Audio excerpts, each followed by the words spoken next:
Pour Carlo, nous raconte sa maman, l'Eucharistie est la chose la plus naturelle qui soit ici-bas, puisque Dieu y est présent. Carlo désirait faire sa première communion, mais il était trop jeune.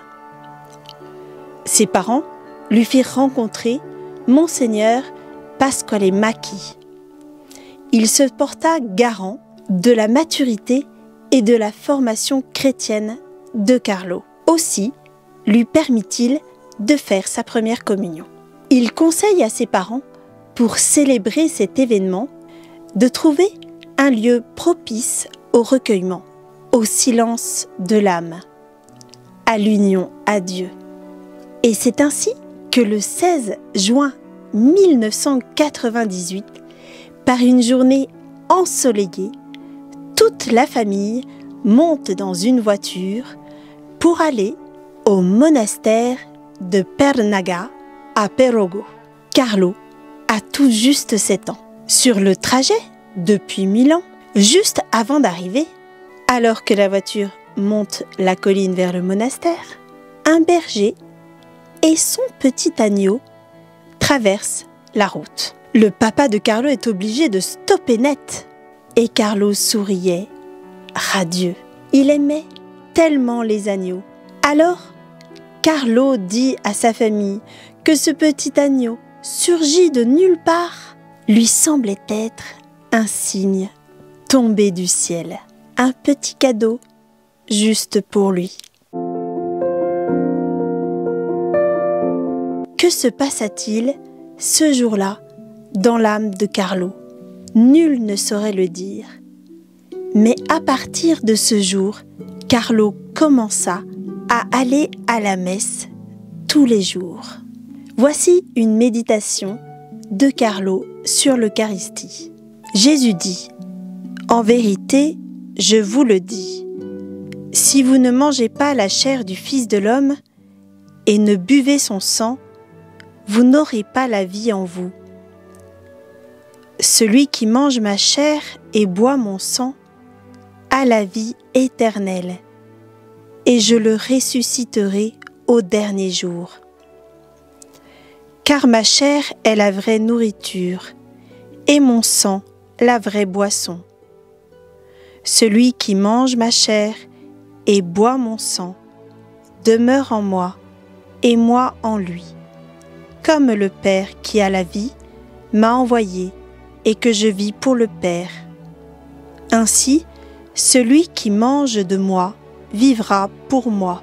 C'est le pain qui est descendu du ciel, non comme celui que vos pères ont mangé et qui sont morts. Celui qui mange ce pain vivra éternellement. » Dans ses notes, Carlo explique : ce sont 6 versets qui font office de centre de gravité. 6 versets ultramagnétiques. 6 versets de l'au-delà. 6 versets de l'éternité. Jésus ne parle pas en termes généraux ni approximatifs. Il ne tourne pas autour du sujet. Il ne fait pas de détour. Il nous demande très concrètement de nous nourrir sous peine de non-vie. Il s'offre à nous comme nourriture et boisson. Il veut que nous nous nourrissions de lui. Sa divinité, réalité humaine, est mise à notre entière et totale disposition. Si ce n'est pas l'amour, qu'est-ce alors que l'amour? Jésus établit un lien étroit et très intime avec lui. Un lien au niveau de la vie. Un lien qui met l'éternité à notre portée. Jésus et nous. Jésus, avec nous. Jésus, pour nous. Jésus, en nous. Une relation interpersonnelle est en train de se créer.